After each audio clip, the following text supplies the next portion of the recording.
Bhim army जिला अध्यक्ष। मैं भीम आर्मी आजाद समाज पार्टी से राजापाकर विधानसभा से चुनाव लड़ रहे हैं।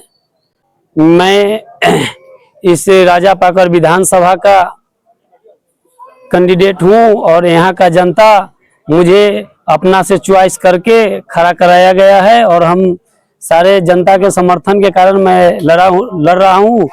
और राजापाकर विधानसभा के जनता का कहना है कि हमको राजापाकर विधानसभा के कैंडिडेट चाहिए, क्योंकि चौथी बार कैंडिडेट लड़ रही है, चुनाव हो रही चौथी बार, जिसमें बाहर के ही कैंडिडेट अभी तक के जीत के गया है। और राजापाकर विधानसभा में आज तक के कभी राजापाकर विधानसभा के एक भी व्यक्ति यहाँ का विधायक बना नहीं है।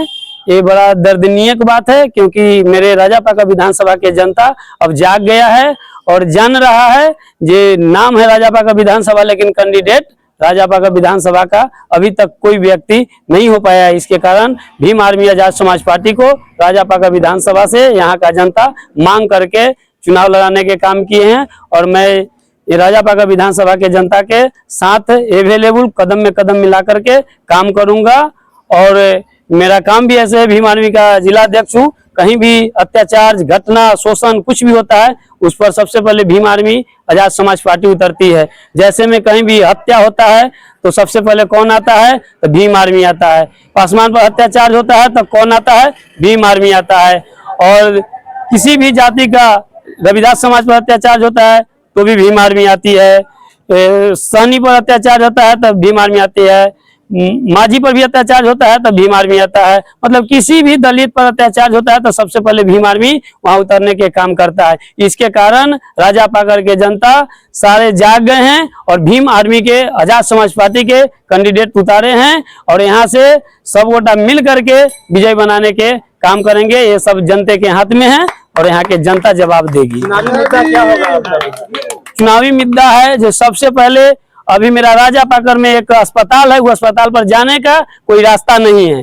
किसी भी कोई बड़ा पेशेंट मेरे साथ हो जाता है, किसी का घटना हो जाता है, कुछ भी होता है, कहीं इलाज का सुविधा नहीं है। उसके लिए बड़े नेता अधिकारी होता है तो उनको लिए दिल्ली बड़ा बड़ा अथी है, हॉस्पिटल है, वहां चला जाता है। और गरीबों का कोई भी लोग होते हैं मेरे समाज का, उसको लिए कोई बड़ा तो पैसा है नहीं जो बड़े अस्पताल में जाएंगे। वो जाते हैं राजापाकर अस्पताल में, सदर अस्पताल में, लास्ट में पीएमसीएच, पता लगता है जो जाते जाते में कहानी खत्म हो जाता है। इसलिए राजापाकर के जनता अब जाग गया है। रास्ता की बात करते हैं जो हर जगह गली गली में रास्ता निकाल दिए, लेकिन मैं 100 जगह गया हूं जिसमें 90% जगह देखा हूं दलितों के दरवाजा पर जाने के लिए रास्ता नहीं है, एम्बुलेंस नहीं है जाने के लिए, दमकल जाने की आग लग जाएगी तो दमकल जाने की रास्ता जगह नहीं है, क्योंकि बाहर लग जाता है तब तक पता चला जब सब जल के सुहा हो गया। ये राजापाकर का सबसे पहले मुद्दा है, जनता की मुद्दा है, लड़ाई जनता की है। जो अभी तक के राजापाकर विधानसभा में कभी कोई विधायक राजापाकर विधानसभा का बना नहीं है। आज तक राजापाकर के मतलब जितने कैंडिडेट आते हैं वो जीत के चले जाते हैं। यहाँ का किसी भी हालात को कभी कोई झांकी पार के देखने नहीं आता है। मेरा मुद्दा वही है, मेरा मुद्दा है शिक्षा पर।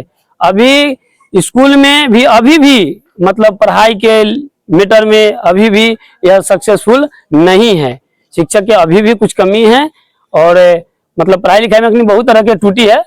स्कूल में आजाद समाज पार्टी आके सारी व्यवस्था को ठीक कर देंगे। अवेलेबल आजाद समाज पार्टी आ जाएगी, सारी मुद्दा को ठीक कर देंगी। जैसे मेरे बड़े भाई आजाद समाज पार्टी के सांसद नगीना के चंद्रशेखर आजाद जी आज भी दलितों पर कोई तरह की बात आती है तो गजरते हैं सांसद में। सारे लोग को समझ में आ गया है चंद्रशेखर आजाद जी क्या व्यक्ति है और क्या समाज के लिए काम कर रहे हैं।